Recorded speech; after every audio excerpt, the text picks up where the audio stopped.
those were CF-100s flying past, but these boys don't have to be told. They're Canadian Air Cadets, good citizens of the air age. The Air Cadets is a nationwide movement. More than 22,000 boys of high school age belong. Most boys join the Air Cadets about the age of 14 and graduate 4 years later. First thing you do is take the Air Cadet Pledge, and they like you to bring your parents along for that. You will repeat the Air Cadet Pledge after me. I, John Bernard Sweeney. I, John Bernard Sweeney. Do solemnly promise on my honor. Do solemnly promise on my honor. To serve my squadron loyally. To serve my squadron loyally. And to use every endeavor. And to use every endeavor. To become a good citizen. To become a good citizen. Honoring my Queen. Honoring my Queen. My country. My country. And my flag. And my flag. Next, they give you a uniform. It looks a lot like the Air Force uniform, and you have to wear it the right way. But don't get excited. It won't fool the Air Force. When you leave the cadets, you have to give it back.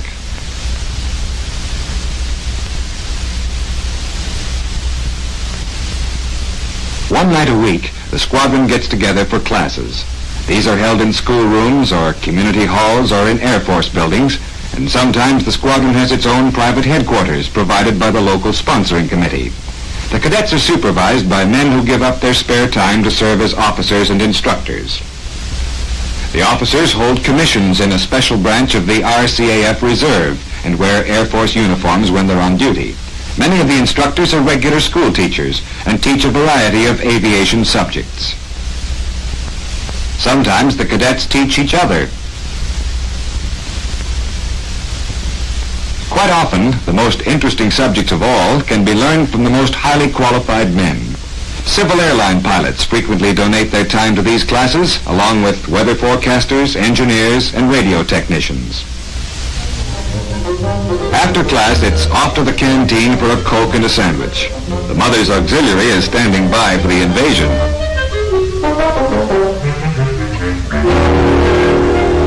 Now, before you go home, if you're lucky, you get a spin in the Link trainer. Quite a few of the squadrons have bought their own Link trainers, and the boys never get tired of them. The Link works exactly like a real aircraft, and the controls feel like real controls. It has all the basic instruments you find in an aircraft, and an intercom to talk with the ground controller. When the top is closed, you can't see anything but the dials on your instrument panel, and you get all your directions from the ground. This is blind flying, or instrument flying. Experienced pilots can fly anywhere this way. When summertime comes, it's time for camp. 2 weeks of life on an Air Force station, carefully planned to give the cadets all possible benefits provided by the Air Force facilities. The cadets have their own barracks, their own officers, their own special time in the airmen's mess, and their own canteen and hobby shop. Thousands of cadets from all parts of the country meeting each other and living happily together. The accent at camp is on sports and recreation, with the idea of building healthy young bodies and alert minds. But summer camp is not all fun and games. There are important lessons to be learned.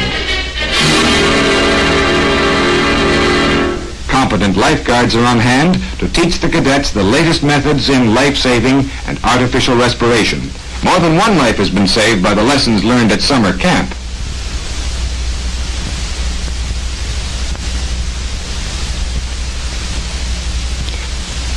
This lad is supposed to be unconscious. Easy now, don't bump his head.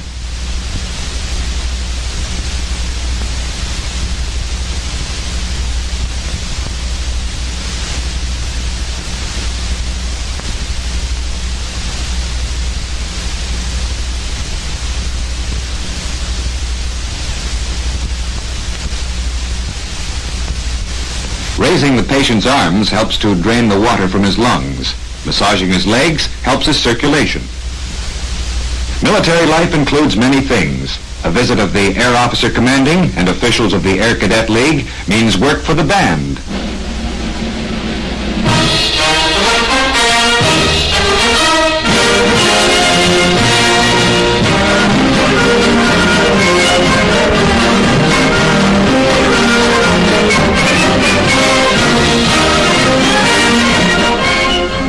marksmanship, and the safe handling of firearms is a regular part of the training both at summer camp and at the squadron.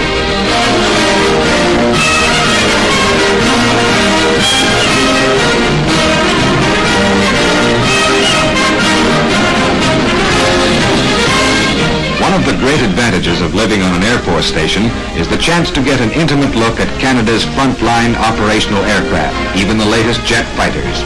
While they're at camp, cadets get to see the Air Force at work, where they examine planes like the CF-100 inside and out, with the ground crew standing by to answer questions. Of course, the cadets cannot go up in these aircraft, but they do go up in another kind. This is the biggest thrill of the summer, a familiarization flight arranged especially for the cadets.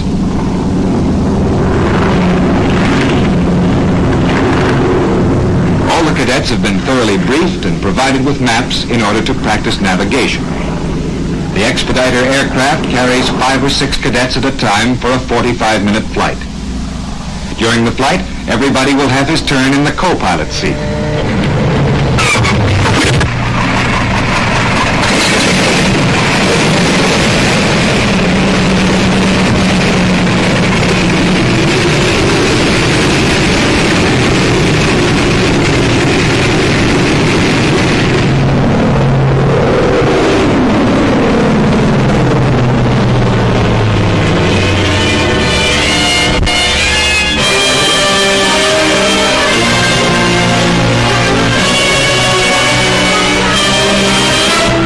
A special treat for the boys at this West Coast camp is a ride on the Pacific Ocean in an RCAF crash boat, one of the fastest boats you'll find anywhere.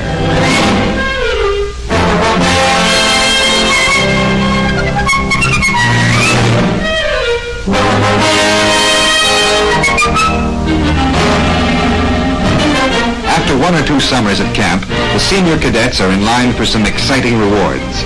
There are several specialized training courses eagerly sought after by the cadets. 100 cadets each year are chosen by the League for the Drill Instructors course, a 7-week session which provides a pool of qualified drill instructors for the squadrons. Although the emphasis of this course is on drill and physical fitness, it also includes lectures on administration, leadership, and other relevant subjects. Good drill instructors first learn to take orders and then to give them. It's all part of the course.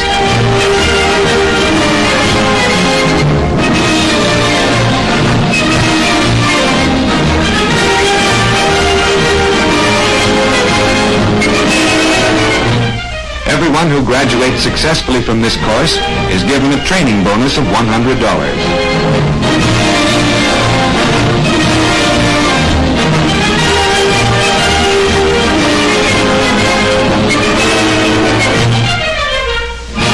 Top 40 graduates have the honor of becoming a precision drill team to represent Canada in the international drill competition held with the United States.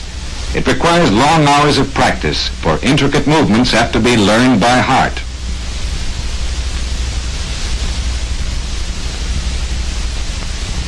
When the big day arrives, the competing teams are reviewed by officers of both air forces.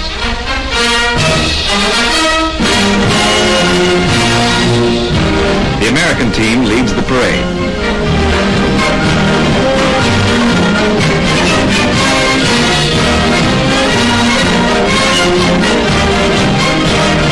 Now the Canadian team comes on.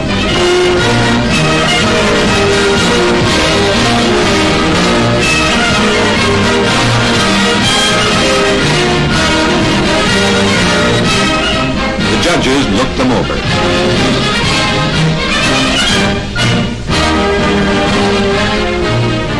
Here's where the training pays off. 6 of the first 9 international competitions have been won by Canada.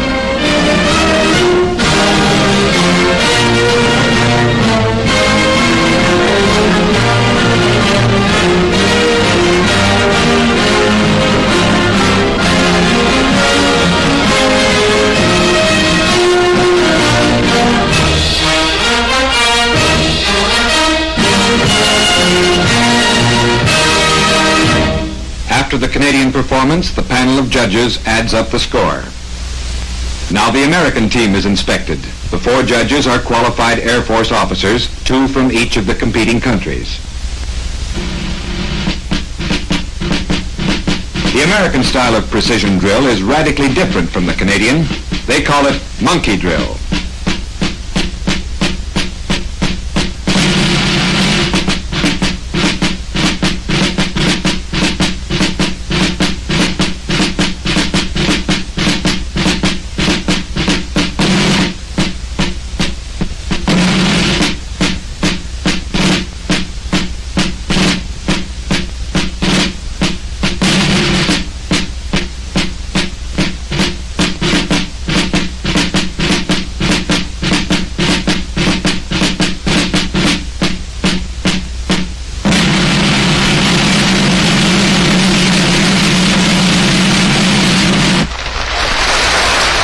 Following the competition, the 2 teams have the honor of giving a public demonstration of precision drill before an audience of 25,000 in the grandstand of the Canadian National Exhibition.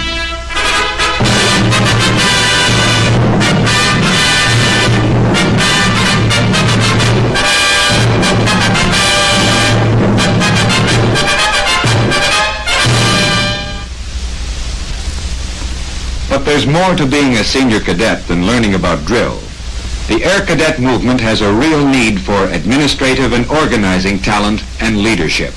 These qualities are developed by the Senior Leaders course, which also lasts 7 weeks and again pays a $100 bonus to its graduates.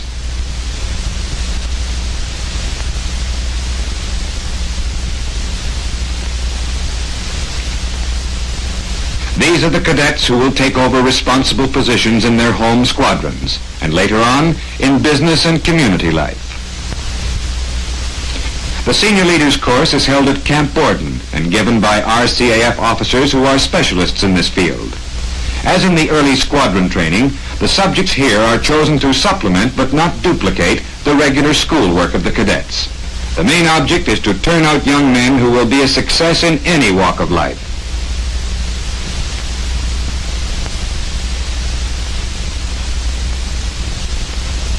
The cadets are encouraged to think for themselves and ask intelligent questions in developing the attributes of leadership. And one of the basic essentials of leadership is effective public speaking. For this, the tape recorder has been found to be a valuable help. Not everybody knows how his own voice sounds to others. An important part of the Senior Leaders course, as of all Air Cadet courses, is Sunday church parade, for religion is a basic ingredient of Air Cadet life. All stations have both Protestant and Catholic chapels. Most Air Cadets dream of actually flying an airplane, and why not? There's a pilot's course for Air Cadets too, and each summer hundreds of senior cadets earn their wings and qualify for a private pilot's license. Of course, they must be medically fit and have outstanding records as cadets, for flying is a demanding profession. The training is given at local flying clubs and schools spaced across the country and usually takes 4 weeks.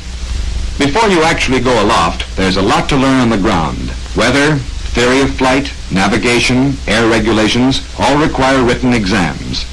The majority of cadet pilots are trained under Air Force scholarships, although a large number of civilian scholarships are provided each year through the Air Cadet League. It doesn't cost the cadets a cent, but let's face it, the requirements are pretty stiff.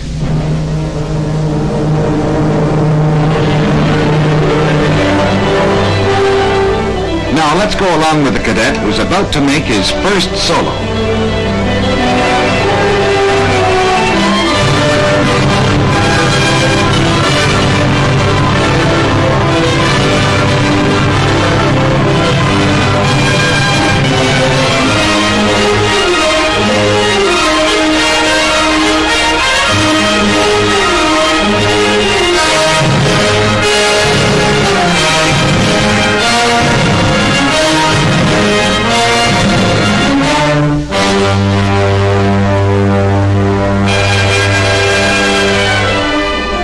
Today may seem like the greatest day in his life, yet tomorrow he may be the captain of an airliner, or the pilot of a jet fighter, or an instructor at a flying school.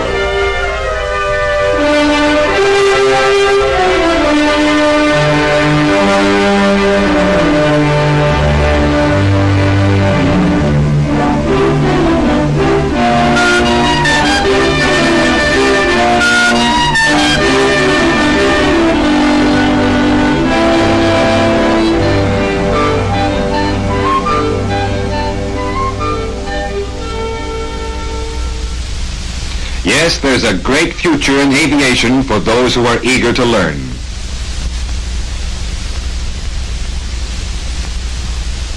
Flying is an exciting life. Yet the pinnacle of an Air Cadet's career is to be chosen for the exchange visit scheme. While cadets from other countries visit Canada, a carefully selected group of Canadian cadets are flown abroad for 3 to 4 weeks as goodwill ambassadors, tourists, and students of international affairs. They may find themselves beside the shining dome on Washington's Capitol Hill, or fog-bound St. Paul's in London, or any of a dozen places on the continent of Europe. For there are several European countries participating in the scheme with Canada, besides the United States and the United Kingdom.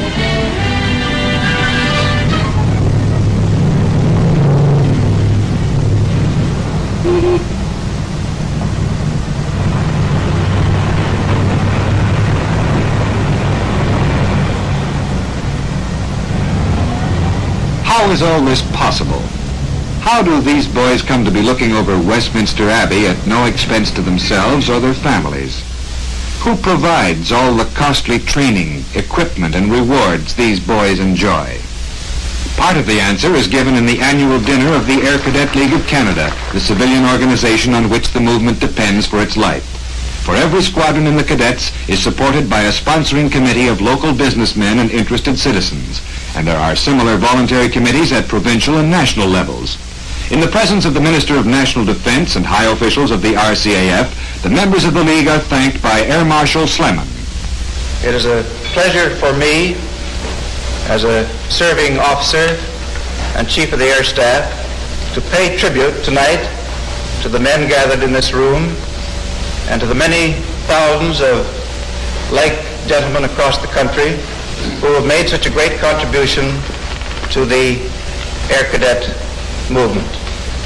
So I cannot express too much my gratitude and admiration for the work of these fine men and for everything that the Air Cadet League has come to mean in making Canada air-minded, in the growing strength of the RCAF, and above all, in the welfare of young men.